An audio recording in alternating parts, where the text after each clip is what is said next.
دعوة العاهل المغربي الموجهة للصحراويين للعودة.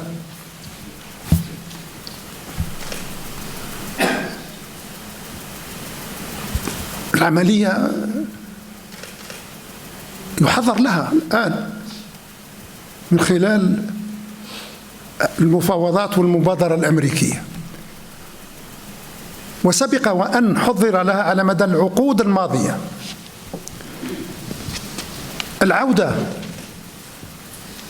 إلى المغرب أو البقاء في انفصال عن المغرب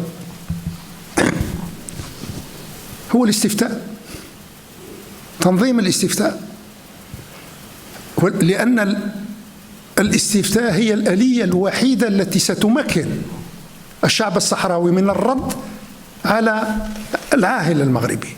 مجلس الأمن كيقول يسلم بأن الحكم الذاتي الحقيقي هو الحل الأكثر قابلية، وزعما كيقول في خرق لمبدأ تقرير المصير. لا، لأنه هو تجسيد حقيقي عملي يومي لمبدأ تقرير المصير.